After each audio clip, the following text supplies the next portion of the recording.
Welcome back, folks. It's Friday, May the 3rd. Tomorrow is National Play Outside Day. Now, that's convenient because down in Alabama we'll be off for the weekend, so there's no good reason for your youngins to pick up that otherwise sorry phone of theirs. Today, we have a lot of politics. And stick around for a great discussion on the trouble finding and affording childcare. Now, anybody who's been through it has really been through it. I'm Mike Morgan, and we're down in Alabama.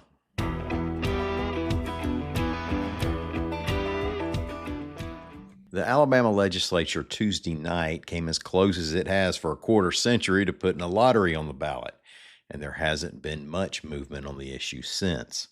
Still, it's the big talker on Goat Hill and well beyond. AL.com's John Sharp reports that even Donald Trump Jr. is weighing in on the topic. Tweeted Trump Jr., "Whenever I ask anyone from there what's going on in the state, this is all they talk about. What's their Senate refusing to let the people vote on a clean bill to legalize the lottery and fund education when 45 states already do it? Wouldn't they rather keep the billions of dollars in Alabama instead of sending it to other states? Makes no sense to me," end quote. Now, he ended the tweet with an exclamation point. That's a genetic thing. Note that he said clean bill, but that doesn't mean it's lottery only. As a matter of fact, this package also includes some casinos. And one of the concerns over the legislation, according to Atmore Republican Greg Albritton, is that it did not include a fourth casino operated by the Porch Band of Creek Indians that had been in a previous version of the package. Albritton is one of three senators who voted yes on that earlier package and switched to no on this one. Alabama Senate President Pro Tem Greg Reed, a Jasper Republican, said there was a lot of talk and debate about the package on Thursday. Quote, "I don't know what the outcome will be other than membership is working on the issue." Two more items of note from the legislature.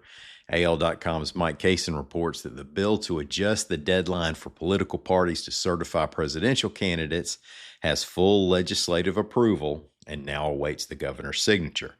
Now, the result of Governor Kay Ivey's approval will be that President Biden can legally be put on the ballot in Alabama, even though the Democratic National Convention takes place after the original deadline. Now, both bodies of the legislature passed the measure unanimously. Similar situations have occurred in the past for both parties. It made a little more of a splash this year when Alabama's Secretary of State Wes Allen notified the Democratic Party that its convention is too late for Biden to be on the ballot. The state spends billions and the feds spend trillions. If we start saving now, we should be able to buy everybody involved a 2028 desk calendar for the next go-round.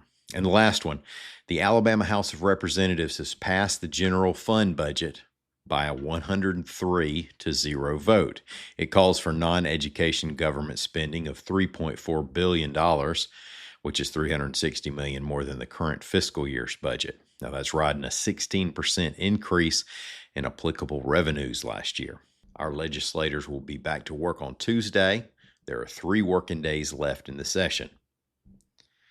Now, sexual harassment is so 1970, and I ain't saying it's dead, though. AL.com's Hannah Denham reports that Chipotle Mexican Grills Company has to pay $50,000 in a sexual harassment lawsuit settlement involving a male manager and female cashier at the burrito chain's Prattville location. A Chipotle spokesperson said the company is not admitting wrongdoing, but simply wanted to be done with the case. The Equal Employment Opportunity Commission had filed the suit, claiming there were daily sexual advances, comments, conduct, and contact. Don't put up with it, folks. Hey, let's take a quick break. In just a minute, John Hammontree is going to speak with AL.com's Elena Bookman about some reporting she's been doing on finding and affording childcare. Stay with us.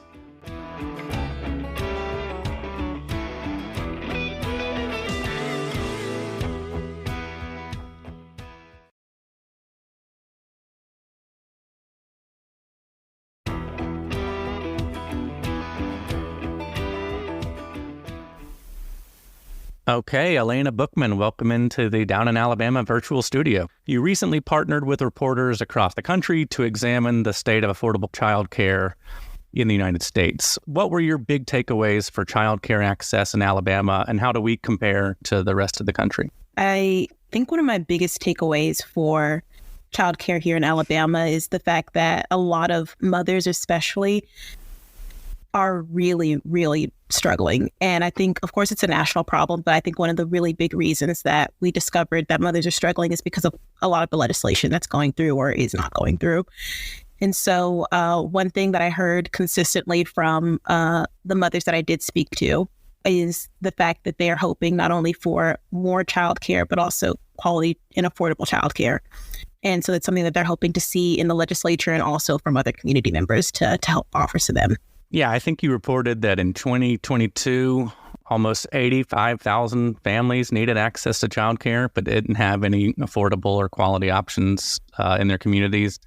And that as many as 19% of working parents in Alabama said they had to miss work due to childcare issues.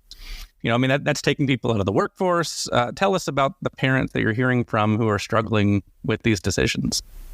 Absolutely. One of the first parents I was able to speak to was Adrienne Burnett, and she had one of the most unfortunately compelling stories I had ever heard about her struggle with childcare. She has a child who's now, I believe, 4 years old. And so he aged out of a program that really helped them financially in terms of childcare and allowing her to balance her work. But now that he was, in between and he was no longer eligible for that program because he'd aged out, she had to file for bankruptcy. She had to forfeit her car. And she also drives DoorDash and Uber Eats in order to afford to continue paying for childcare. So without the car, it was just this really awful domino effect. And it was simply because of the lack of affordable childcare in Birmingham. And there's also another story of another woman who had moved. Her name was Rachel Besson, and she moved states looking for affordable childcare where she lived. It was, she compared it to a mortgage payment, the amount that she'd be paying every month. And Rachel Besson got to Gaston, Alabama, where she found that there still were not affordable childcare places or facilities in her area. And she'd been on a wait list for years for childcare. And so once she finally found it, it was still high in cost. She was still having to take care of her child at home. And it was interrupting her workday as somebody who was working from home. And she went in depth about how far back she believed she kind of fell in her career, that she may have been able to rise up in her career, earn more money if she was able to work in person, if she had affordable childcare. Yeah, as I listened to you talking about this mirrors certainly my wife and my experience. We have a 2.5-year-old. He was born when we lived in Tuscaloosa. We tried to get on waiting lists when my wife was 4 months pregnant. We learned that, if you really want to get on the waiting list, you need to do it before you even find out that you're pregnant. If you know that you're pregnant, then it's too late. We were on those waiting lists for a year. By that point, we had moved up to Birmingham to be closer to my parents so that, they could help with childcare costs. And moving from Tuscaloosa to Birmingham means that you're moving into a more expensive house, but you're doing it in order to be accessible to family and have childcare help that way. We had conversations about, is it more affordable for me to drop out of my job and take care of the child at home? Because most of my paycheck is going towards daycare. Once we did finally find daycare, it took us about 1.5 years. And then now the daycare that we pay is, like you said, it's a mortgage payment. And I think that these are the stories that, 85,000 families are looking for care. More families have care and are struggling to pay for it. And so tell me a little bit about the, what parents are struggling with, moms, dads, grandparents. This is something that affects a lot of people. I know people whose parents, the grandparents have dropped out of the workforce to take care of kids because the parents couldn't find affordable options. Absolutely. So one of the big things that I heard from every single mom that I spoke to is how much the wrestling between deciding to orient themselves toward either childcare, just dropping out of the workforce completely to take care of their children, or picking up more hours so they can afford to pay for childcare, is how much it's affecting their mental health. And I think that was an aspect that I didn't completely realize was such a big factor in the childcare crisis. Also talking about Adrienne Burnett, she when I called to get an update, the story was about to be posted, and she talked about how she had begun fainting and having panic attacks because of how much she's struggling. And she had gone to the doctor to, see what it was about and see why that was. And the doctor told her it was stress. And so she was diagnosed with depression and anxiety. And a big, big part of that was childcare and the fact that she couldn't afford it. And there was also another mother that I'd spoken to, and her story is a little bit different in terms of like her family structure. So her name was Kyra Bloxam, and she has a partner because Adrienne Burnett is a single mother, and Kyra Bloxam has a partner, and they both work. So they have that dual income coming in, and it's still a problem for them, a big problem. And she told me specifically that before she was wrestling with balancing work and affording childcare, she didn't have anxiety. And now she goes to therapy because of her anxiety with all that she has to balance. And it's, it's just a really, really big struggle. Rachel Besson talked about how she knew that her family was doing fine, that they were getting off okay, better than most parents. But she knew that if she didn't have to wrestle with childcare and balancing work and childcare, that her family could thrive. And it's really, really unfortunate that I'm sure hundreds, if not thousands, of families feel the exact same way, that they are just scraping by. As Adrienne Burnett said, that she was just surviving because of childcare. And if there were more affordable options, if there were more quality options, then I'm sure families across Alabama could thrive and join the workforce without any worry about what's going to happen to their children or, who's going to take care of them.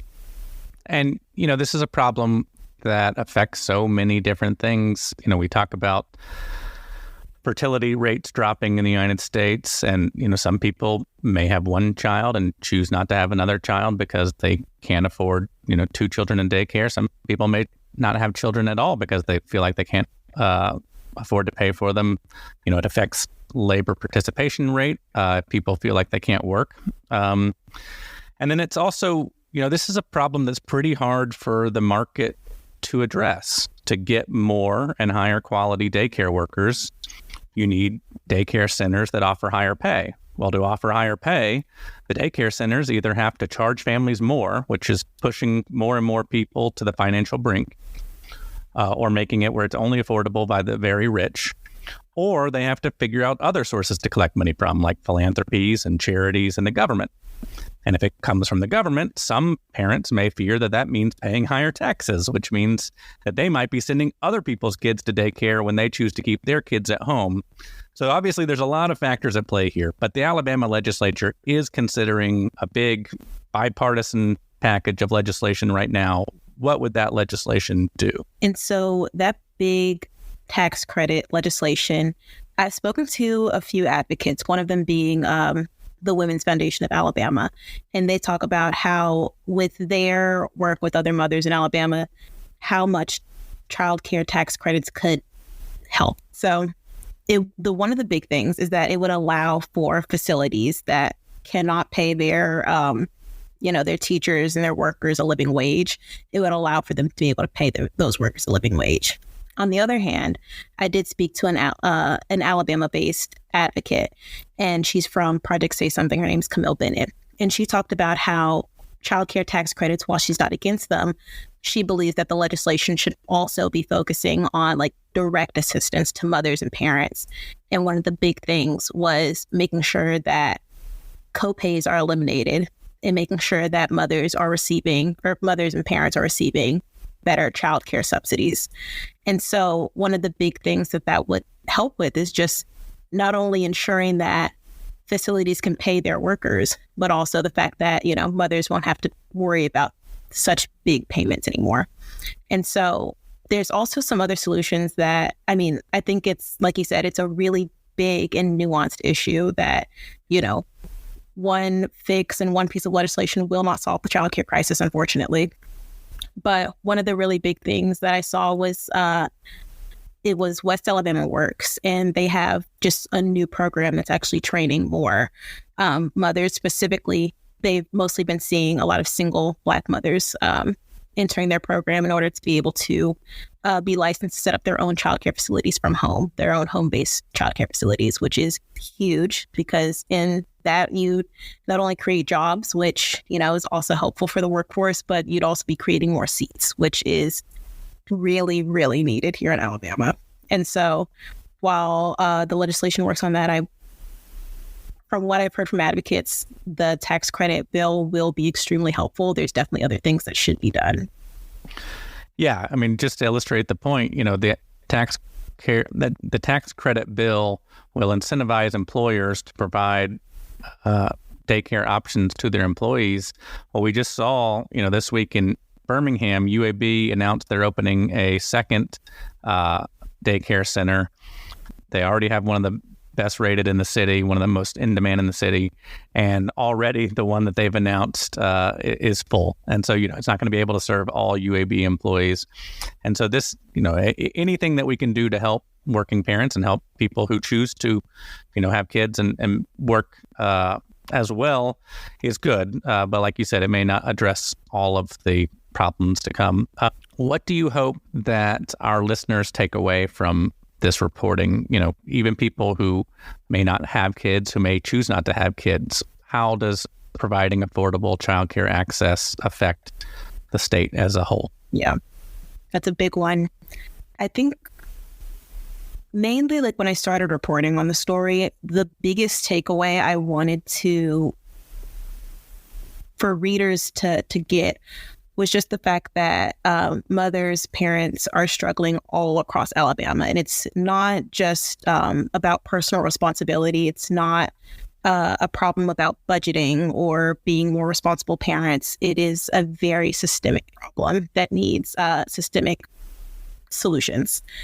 And so what I'm hoping readers, just the everyday reader, to take away, whether that be parents or people who are planning to be parents or people who maybe find that they never want to have children, is that that there is definitely work to be done, especially here in Alabama, legislatively in the communities, among childcare facilities.